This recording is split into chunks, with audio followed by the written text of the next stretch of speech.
In a universe filled with thousands of star systems, there was a species called the Cather. Their world, Taxion, was nothing short of hell. Its gravity was twice the galactic standard.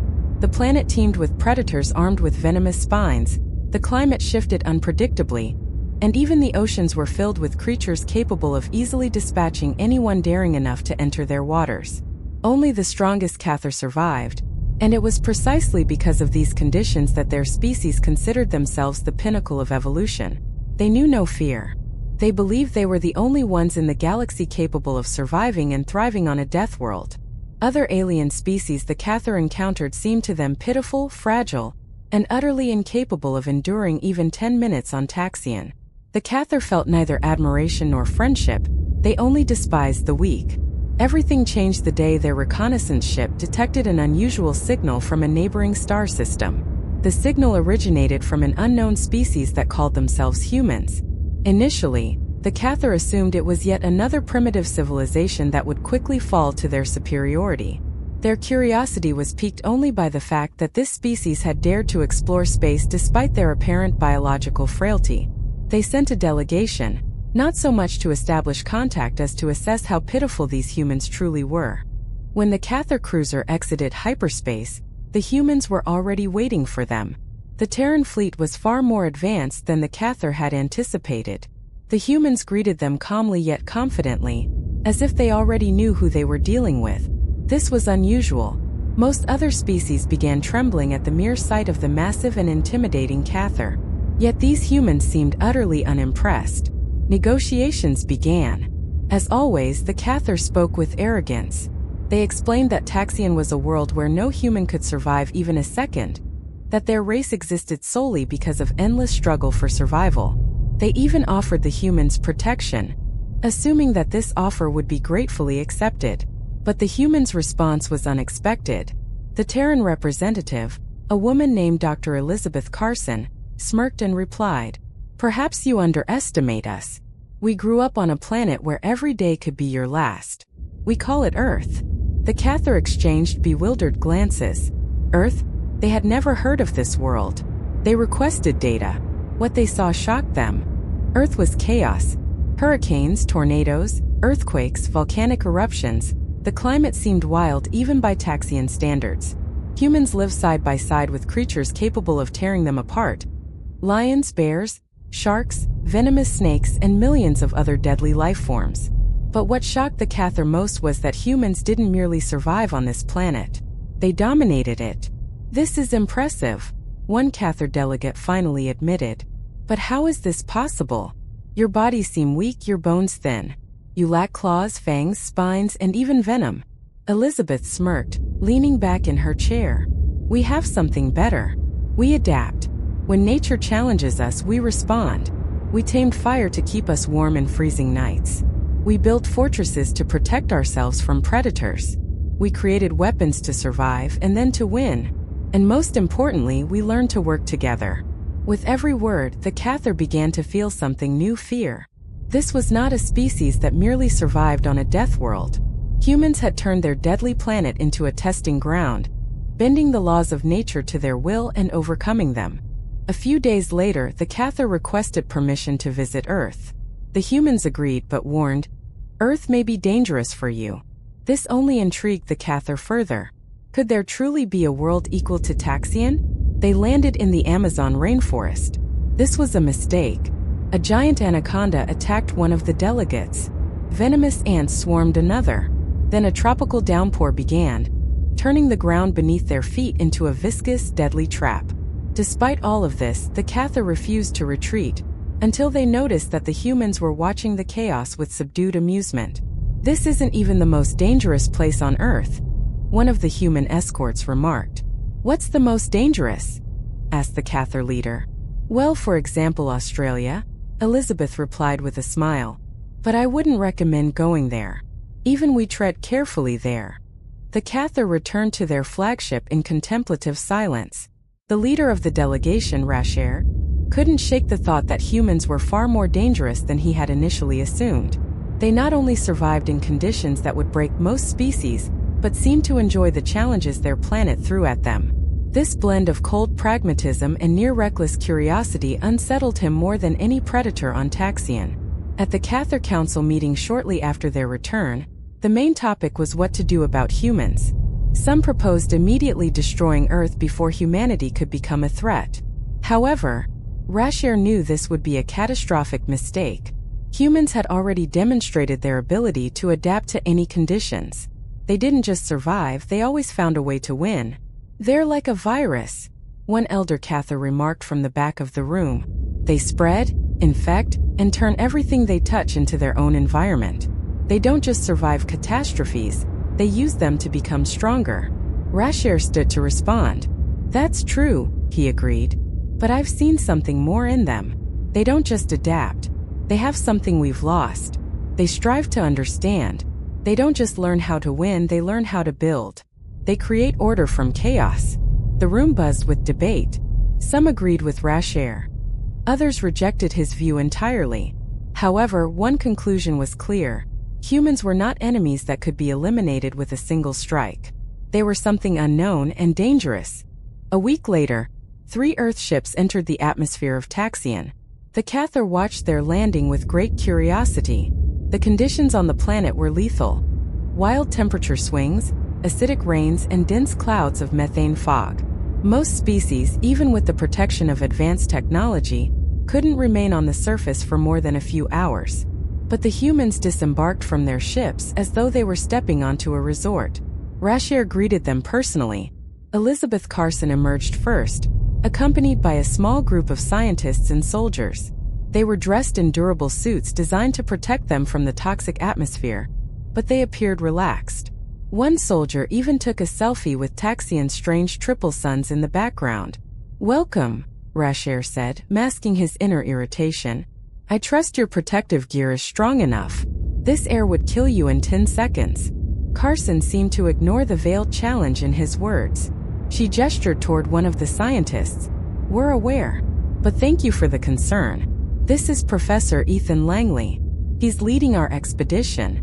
He's particularly fascinated by your local ecosystems." The professor stepped forward enthusiastically and began examining the local flora and fauna. He even approached a massive insect with long venomous spines and began taking notes, completely unfazed by the creature's terrifying appearance.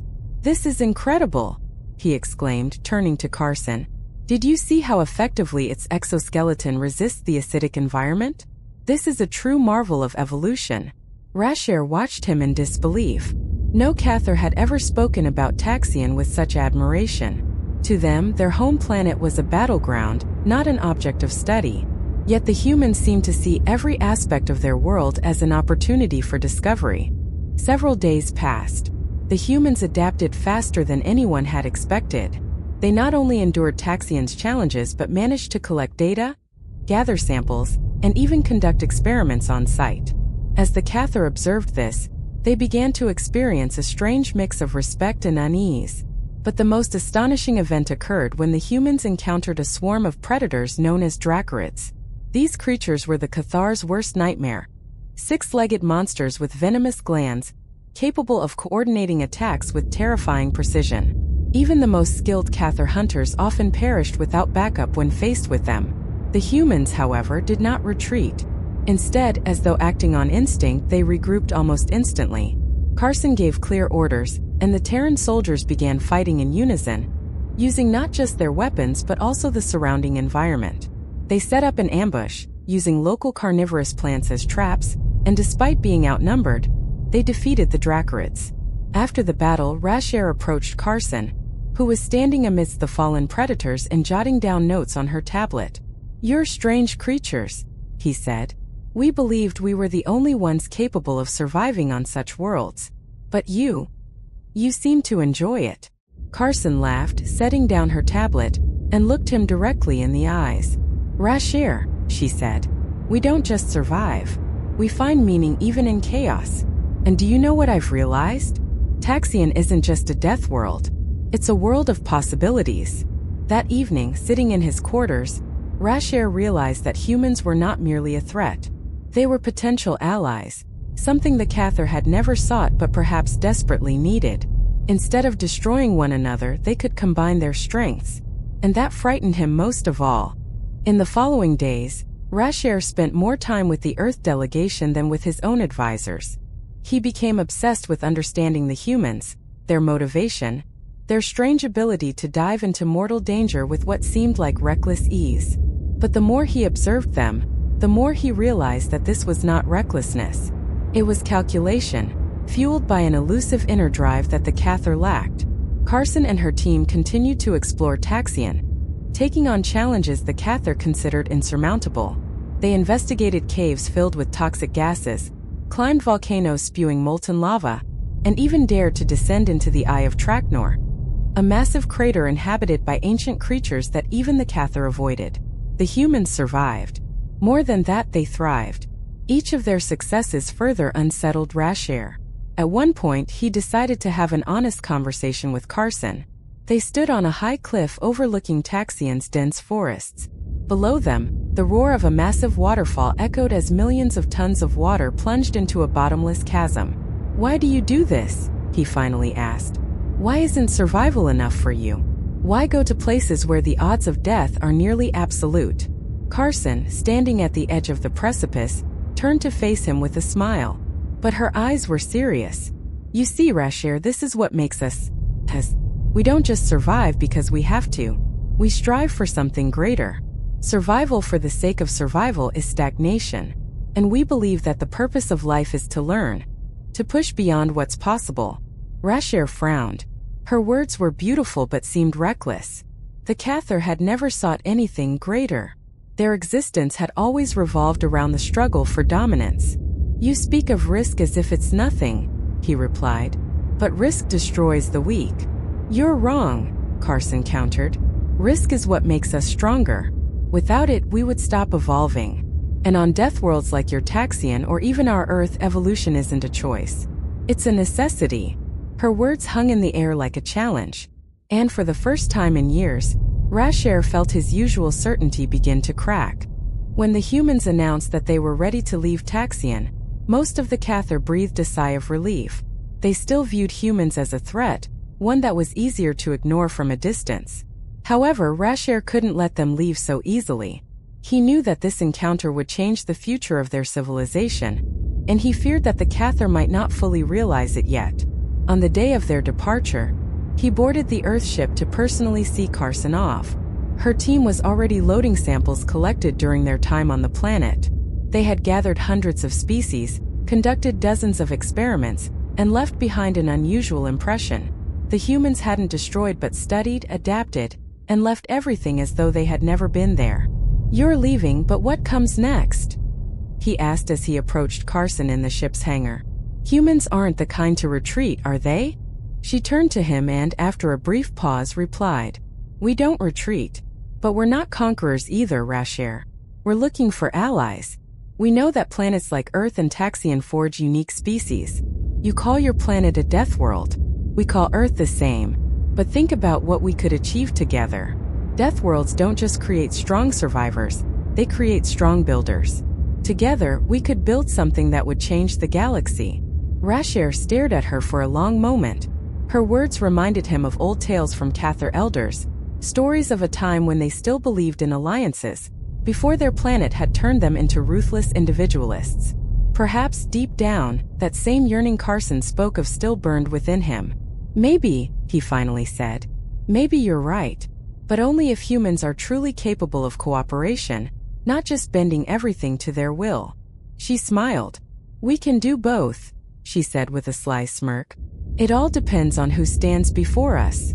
A few days later, the Earth fleet left Taxion's orbit, leaving behind mixed feelings. Some Cathar were relieved to be rid of a potential threat, while others were troubled by the uncertainty they left behind.